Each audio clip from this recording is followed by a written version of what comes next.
Hello नमस्ते सबैजनालाई। आज म यो नेप्सेको चाहिँ हल्का एनालाइसिस गर्छु है। आज चाहिँ डेट भनेको आज जेठ 6 रहेछ अनि आज चाहिँ नेप्से चाहिँ 1.87% चाहिँ बढेको छ। 49.09 पोइन्टले चाहिँ अप छ। म चाहिँ हल्का यसको बारेमा चाहिँ एनालाइसिस गर्छु। नेप्से चाहिँ एउटा स्ट्रङ एउटा बेस बनाएर चाहिँ बसेको छ हैन। यसरी यहाँबाट खसेर यसरी हल्का मुभमेन्ट लिएर फेरि खसेर फेरि मुभमेन्ट लिएर फेरि खसेर अहिले चाहिँ एकदम यो 2600 को रेन्जमा छ। आज चाहिँ एउटा राम्रै एउटा बाउन्स ब्याक चाहिँ देख्न पाइएको छ। तर यो बाउन्स ब्याकमा चाहिँ सोचेको जस्तो भोल्युम चाहिँ आज आउन सकेन हैन। आज चाहिँ भोल्युम चाहिँ मात्र 7.31 बिलियन भोल्युम मात्र आएको छ।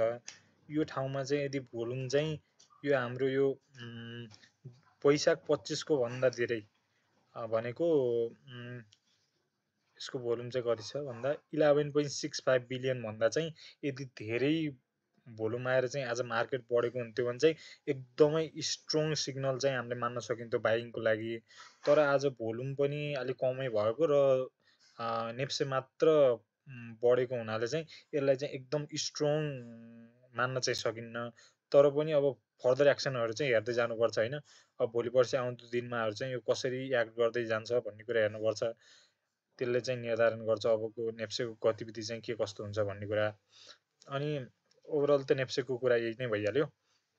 म चाहिँ अझै पनि त्यस्तो साह्रो अप्टिमिस्टिक चाहिँ छैन, पेसिमिस्टिक पनि छैन। जस्ट वेट एन्ड वाच सिचुएसनमा छु ओभरअल। तर पनि मैले चाहिँ इन्डिभिजुअल स्टकहरू चाहिँ मेनली हेरेको छु। इन्डिभिजुअल स्टकमा चाहिँ अलि राम्रो लागेको भनेको चाहिँ एसएचएल छ है। एसएचएल म देखाउन चाहन्छु तपाईँहरूलाई। एसएचएलमा मैले भन्नुपर्दा मैले बाई गरेको भनेको चाहिँ यो दिनमा चाहिँ बाई गरेको थिएँ हैन। सन्डे मे 11 मा चाहिँ बाई गरेको थिएँ। मैले चाहिँ 539 को रेन्जमा बाई गरेको थिएँ। अनि त्यसपछि चाहिँ अहिलेसम्म पनि म होल्डमै छु हैन। 582 रेन्जमा हल्का आज चाहिँ मैले हल्का 577 को रेन्जमा पनि मैले हल्का थप एड गरेको छु र हेर्दै जाम यो कस्तो यसले चाहिँ कस्तो गर्दै जान्छ अबको दिनहरूमा। अनि मेन कुरा भनेको चाहिँ एकदम हाई भोल्युममा आएको छ यो बढ्दाको दिनमा र घट्दाको दिनमा चाहिँ एकदम भोल्युम चाहिँ ड्राई हुँदै गएको छ। त्यो भनेको चाहिँ एकदम राम्रो सिग्नल मान्न सकिन्छ हामीले चाहिँ है। अनि त्यसपछि यो जुन टप छ नि यो हाम्रो कहिलेको भन्दाखेरि चाहिँ अगस्त 15 को जुन टप छ त्यसलाई पनि ब्रेक गरेर माथि विथ भोल्युम गएको छ। यसलाई चाहिँ एकदम स्ट्रङ सिग्नल मान्न सकिन्छ। अनि यो चाहिँ एक खालको राम्रो प्याटर्न बनाएको छ। जस्तै हामीले चाहिँ यसलाई के भनिन्छ भन्दाखेरि चाहिँ भिसिपी प्याटर्न भनेर चाहिँ भन्न सकिन्छ। मार्क मिनर्भिनीको यो सिग्नेचर प्याटर्न हो हैन। यो चाहिँ भिसिपी प्याटर्न भयो। योबाट भिसिपी प्याटर्नलाई चाहिँ ब्रेक गरेर गएको चाहिँ एकदम राम्रो सेटअप मानिन्छ। अनि त्यसपछि त्यही हो यो एसएचएलको बारेमा। जस्तै विकली हेर्नु पर्यो भने चाहिँ हामीले एकचोटि विकली हेर्दाखेरि चाहिँ विकली पनि एकदमै राम्रो देखिन्छ हैन। एकदम सोलिड बेस बनाएको छ एउटा। यत्रो लामो समयको एउटा बेस पछि चाहिँ हाई भोल्युममा चाहिँ ब्रेकआउट दिएको छ। एकदम स्ट्रङ मान्न सकिन्छ र आउँदो दिनहरूमा कस्तो गर्छ गतिविधि त्यो अनुसार गरिन्छ। यदि सुटिङ स्टारहरू फर्मेसन गर्न लाग्यो बिस्तारै बिस्तारै अनि त्यसपछि यदि सेलिङहरू बिस्तारै आउन थाल्यो र मेन ब्रोकर जसले चाहिँ होल्ड गरेको छ अहिलेसम्म त्यसको चाहिँ बिस्तारै सेलिङहरू सुरु हुँदै गयो र चार्ट प्याटर्नहरू पनि बिस्तारै फरक हुँदै गयो र जस्तै फर इक्जाम्पल यहाँ चाहिँ योमा चाहिँ यो जुन क्यान्डलहरू छन् यो सानो सानो क्यान्डलहरू छ। तर अब यहाँ एक्कासी ठुलो क्यान्डलहरू रेड क्यान्डल ठुलो रेड क्यान्डलहरू बिस्तारै आउन थाल्यो भने चाहिँ हामीले चाहिँ सेलिङको लागि चाहिँ हेर्न सक्छौँ। नत्र अहिलेसम्म चाहिँ एकदमै राम्रो देखिएको छ एसएचएल। अरू भनेको मैले हल्का वाच गरेको भनेको चाहिँ जिएमएलआई हो।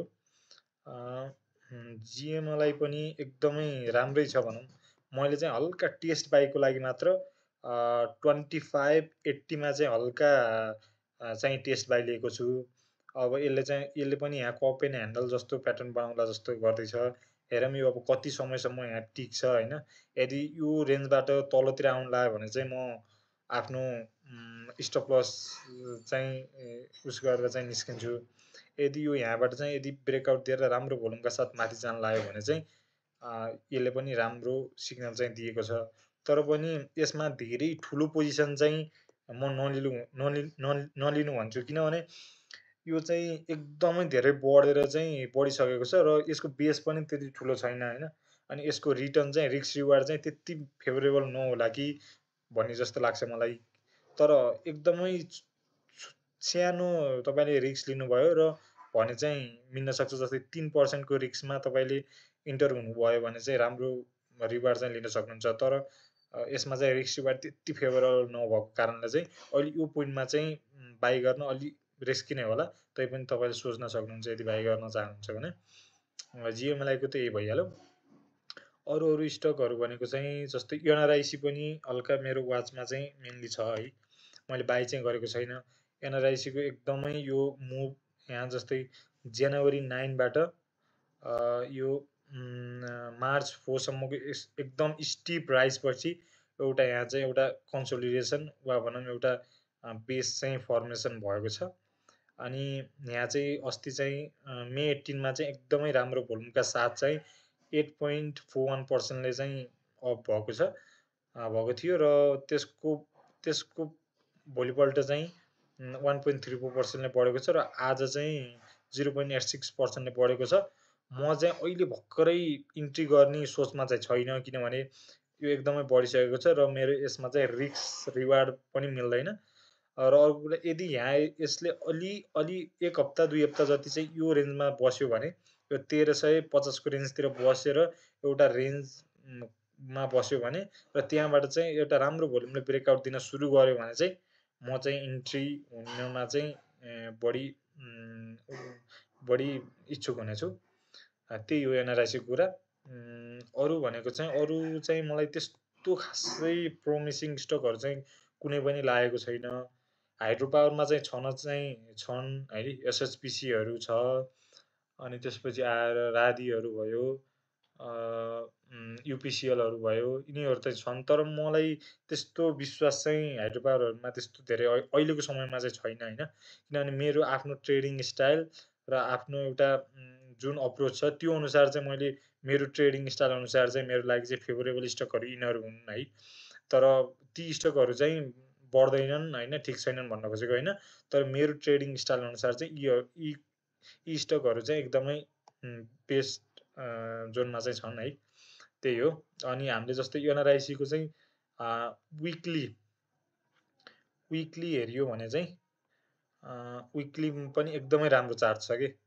जस्तो कि देख्न सक्नुहुन्छ होइन, यत्रो समयको यो बेस पछिको यो राइज एकदमै स्टिप राइज पछि एउटा पुल ब्याक जस्तो आएको छ र फेरि भोल्युमको साथ आउँदैछ। यो विकली चार्ट त एकदमै राम्रो छ।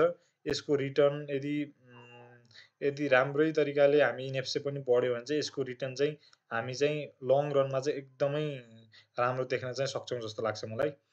ल, आजको लागि चाहिँ यति नै गर्न चाहन्छु र आउँदो दिनहरूमा पनि यस्तै भिडियोहरू ल्याएर चाहिँ तपाईँहरूलाई इन्फर्मेसन दिनेछु भन्दै म आज चाहिँ यहीमा चाहिँ समाप्त गर्न चाहेँ।